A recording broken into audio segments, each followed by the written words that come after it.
다음 이슈로 넘어갑니다. 이번에는 외교 이슈 좀 짚어보려고 합니다. 조현 외교부 장관이 관세 재인상 대응을 위해서 미국을 방문했다가 주말에 귀국했는데요. 관세 인상을 맡기는커녕 비관세 장벽이라는 더 크고 무거운 숙제만 잔뜩 떠안고 왔다, 이런 비판이 나오고 있습니다. 어떻게 보고 계세요? 결국 한미 간의 신뢰가 무너지고 있다는 것이 이 우리 경제와 우리 협상에 얼마나 많은 영향을 미치고 있는 것인지 지속적으로 이제 노출이 되고 있는 것이죠. 얼마나 이 관세 협상이 됐을 때 얼마나 자화자찬을 했습니까?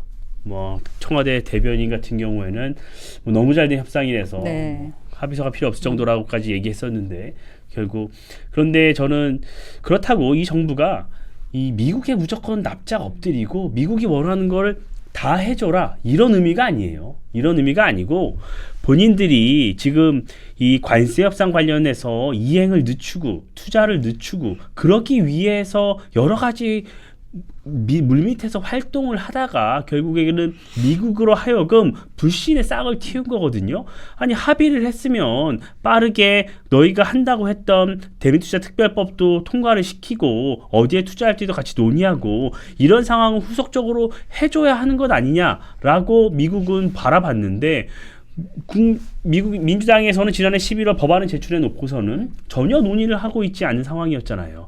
그러니까 미국에서 뭐라고 했습니까? 너네 슈퍼 메이저리티 아니냐? 너네 거대 여당 아니냐? 그런데 왜 법안 투자를 통과를 못 시키느냐라는 말까지 지금 미국에서 나오고 있는 것이에요. 그 말은 굉장히 미국 내에서 민주당의 진정성, 이재명 정부의 이 합의 이행에 대한 진정성을 의심하고 있다는 것이란 말이에요. 그런데 오늘 겨우 통과가 됐다고 해요. 대미투자특별법을 처리하기 위한 여야 간 위원회를 구성하기 위해 하겠다는 게 이제 오늘 통과가 된 것이에야 이제부터 논의하겠죠. 얼마나 늦어지겠습니까? 그러면 그 과정에서 이제 미국은 지속적으로 이렇게 비관세 장벽, 우리가 뭐 그거 제대로 하지 않으면 우리 관세 높일 수밖에 없다. 뭐 계속 지속적으로 이제 압박을 가할 수밖에 없는 것이에요. 이런 경제적 문제가 결국에는 안보로까지 파급을 미칠 수밖에 없는 것이잖아요. 조현 장관이 오늘 국회에 출석을 했는데 그런 얘기를 했어요. 2월 중에 핵잠 도입 등 논의할 미국 협상팀이 방한할 것이다. 이런 얘기를 했어요. 본인이 미국에 갔을 때 어떤 이런 확답을 듣고 왔다. 2월에 와서 이런 협상팀이 오기로 했다라고 얘기를 한 것이요. 이 말은 경제 관세 협상이 안보 협상에까지 영향을 미치고 있다는 비판이 나오니까 이런 급한 불을 끄기 위해서 이런 발언들을 하고 있는 것이란 말이에요. 그런데 저는 조현 외교부 장관의 이 말을 지금 신뢰할 수가 없어요. 미국은 신뢰하겠습니까? 그러니까 이 부분은 정부가 좀 더 진정성을 갖고 이 부분을 다가가야 돼요. 그리고 이렇게 밑장 빼기를 하려면 제대로 해야 되는 것이에요. 미국을 속이고 눈가림을 하고 우리나라 국익을 위해서 하겠다고 좀 더 늦춰서 투자를 늦추겠다고 그런 전략을 짰으면 걸리지 말아야죠.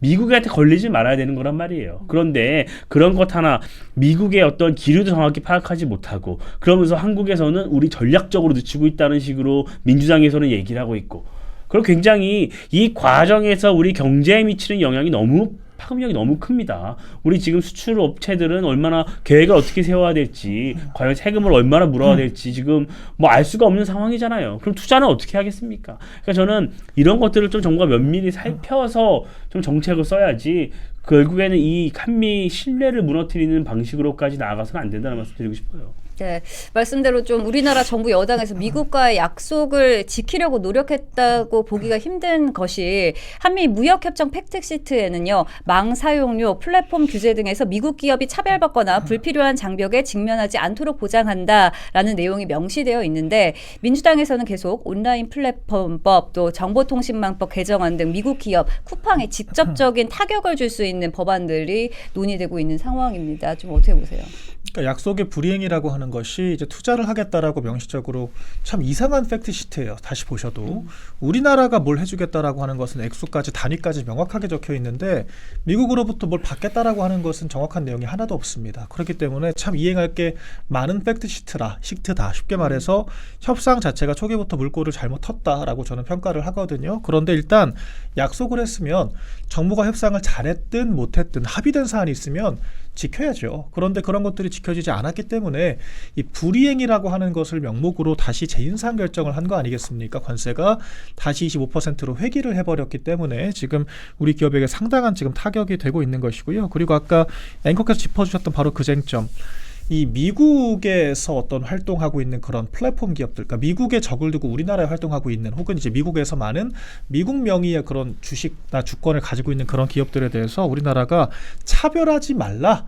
불이익을 주지 말라라고 이야기를 한 겁니다. 특혜를 달라고 한 게 아니거든요. 그런데 사실 쿠팡에 대해서는 누가 봐도 페널티를 주고 있다라고 생각이 될 수밖에 없죠.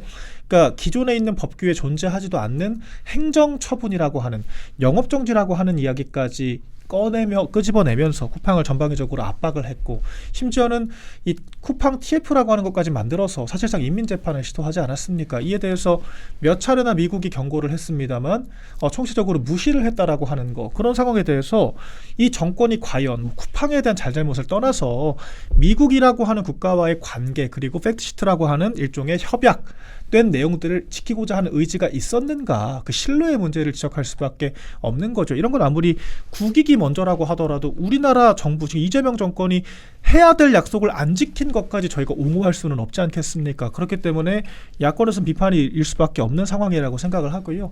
트럼프 대통령이 요구를 한 것도 빨리 비준을 마무리를 하라는 거예요. 비준을 할 거면 우리 야당과 국민들 앞에 이 모든 이 협상의 과정과 디테일한 내용들을 공개를 해야 진행이 되는 겁니다. 그런데 그거를 안 하고 있지 않습니까?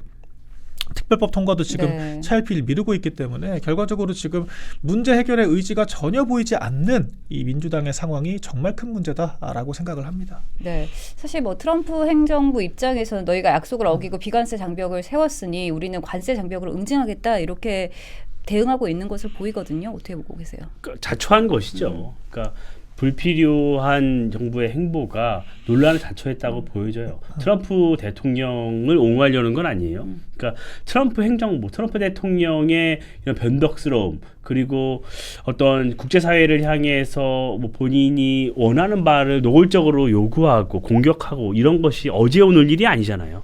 그러면 이재명 정부가 출범했고 정권을 잡았으면 그런 것들까지 감내하고 예측하고 조심스럽게 어떤 국익을 위해서 협상에 나서야 했었던 거란 말이에요. 그런데 본인들이 협상을 마무리됐을 때는 엄청 자화자찬을 해놓고선 이제 와서 제대로 이행하지 않으려는 모습들이 얼마나 이율배반적인가라는 생각이 들어요.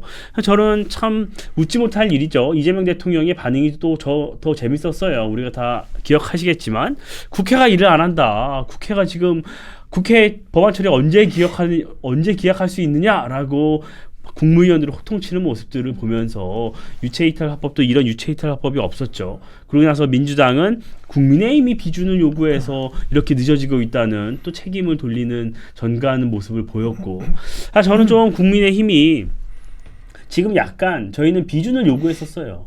이 천문학적인 돈이 들어가기 때문에 국민에게 소상히 설명을 해야 한다. 비준을 해서 이 부분을 들여다봐야 한다라고 요구를 해왔죠. 근데 민주당은 이 특별법을 만들어서 가는 방향으로 확정을 했고 본인들이 그것을 추진을 해왔습니다.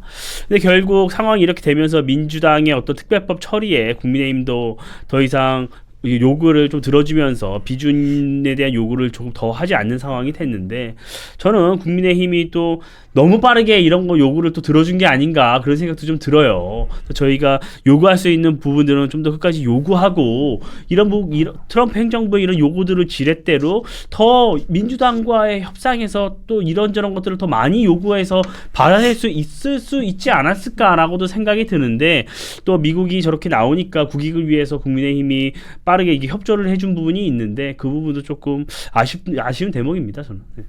네, 사실 뭐 비관세 장벽 문제를 좀 논의하기 위해서 지난해 12월 한미 무역협정 공동위원회를 개최하기로 했지만 미국의 일방적인 회의 취소 이후에 별다른 재개 일정조차 못 잡고 있는 상황인데요. 이렇게 미국의 요구는 좀 쌓여가고 있고 우리는 끌려다니기만 한다 이런 지적이 나오고 있습니다. 통상 이렇게까지 무능성을 보여줬다라고 하면은요, 인적쇄신 말고는 답이 없습니다. 왜냐면은 기존의 이 통상 라인업이라고 하는 게 지금 김정관 장관을 비롯해서 구윤철 경제부총리, 그리고 지금 김용범 정책실장까지 사실상 통상 문제를 주도하는 경제 라인이잖아요. 네. 그런데 이 사람들 저희가 숱하게 지적을 했습니다만 외교 통상 경제 분야에서는 전문성이 전혀 없는 사람들입니다. 다 예산을 관리하던 기재부 어떤 장관들, 기재부 출신 공무원들 혹은 이제 기업인 출신이라고 봐야 하겠죠. 그렇기 때문에 통상협상 자체도 통상본부장 수준에서 국장급에서 주도를 했다라고 하는 이야기가 그래서 나오는 거거든요. 지금 장관 대 장관으로 얘기가 안 되고 장관 대 장관으로 신뢰가 없습니다. 네. 실제로 심지어는 국무총리와 부통령이 펜스 부통령, 김민석 총리가 직접 면대면으로 만나기까지 했습니다만 뭐 한라인을 구축했다라는 얘기까지 나왔습니다만 뭐가 지금 진척도가 있습니까? 아무것도 지금 달라진 게 없거든요. 네. 이런 상황들을 봤을 때는 지금의 이런 경제통, 이 내각 인사로는 이 문제를 해결하기가 어렵다라는 것을 인정할 수밖에 없다라고 생각을 합니다. 실제로 인사가 얼마나 중요하냐면요. 물론 정치적으로 많은 평가들이 있었습니다만 한덕수 권한대행 체제, 그리고 우리 또 이 최상목 경제부총리 체제에서는요. 투뿔투 회담으로 백악관과 1,000억 달러 수준에서의 조기 협상 가능성까지 염두에 두고 이야기가 됐었단 말입니다. 지금 3,500억 달러에 비하면은 3분의 1도 안 되는 정도 수준에서 우리가 협상을 할 수 있었다는 거예요. 그런 것들이 다 그냥 나오는 게 아니거든요. 미국과의 어떤 네트워크, 인프라 같은 것들 다 한덕수 총리는 사실 미 대사관까지 지내면서 수십 년 동안 미국 관계자들과 관계를 맺어왔던 사람입니다. 그러니까 이런 사람들이 주도를 하지 못하는 상태이기 때문에 협상력이 떨어질 수밖에 없다. 라는 걸 이제 인정할 때가 된 거죠. 그렇기 때문에 책임 못 질 사람들, 책임질 능력이 없는 사람들에게 이 일을 맡긴다면 그 무능의 결과는 오로지 인사권자인 대통령이 책임을 져야 한다라고 하는 말을 분명히 드리겠습니다. 네, 대통령이 책임져야 한다 이렇게 말씀해 주셨고 또 이 관세 문제가 관세 문제로만 끝나는 게 아니라 원자력, 뭐 조선, 핵잠수함 등 안보 분야까지 영향을 미치고 있습니다. 어떻게 보고 계세요? 너무나 당연한 얘기잖아요.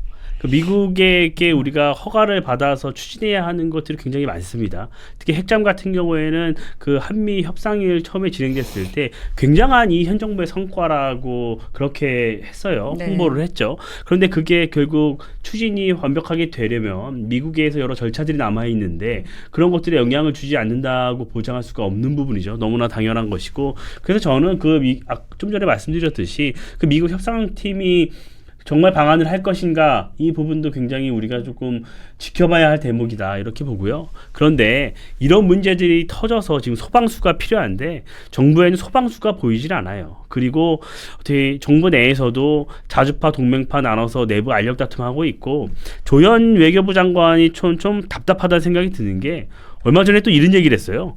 통상교섭본부를 외교부로 환원시키겠다. 이 통상교섭본부가 외교부에 있었으면 협상을 더 잘했을 것이다 이런 얘기를 했어요. 그럼 결국 지금 이 여러 문제들, 이 관세 협상과 관련돼서 진행되는 여러 논란들이 외교부에서 촉발된 것이 아니다. 결국 산업부와 통상교섭본부가 제대로 합의하지 못해서 더 논란이 커지고 있는 것이다. 이렇게 좀 책임을 넘기는 것으로 보여져요. 그러니까 정부 내에서 서로 이렇게 할 일인가? 저 이런 생각이 들고, 결국에는 나는 책임지지 않겠다 이렇게 들리거든요. 그러니까 정부가 조금 더 나서서 원팀이 돼서 우리 국익을 위해서 원팀이 함께 싸우겠다고 얘기해도 모자랄 판에 정부 내에서 어떤 더 자신이 속해 있는 부처를 더 키우기 위한 그런 알력 다툼만 하고 있는 게 아닌가, 이런 부분을 보면서 굉장히 안타깝다는 생각을 했습니다. 네. 네.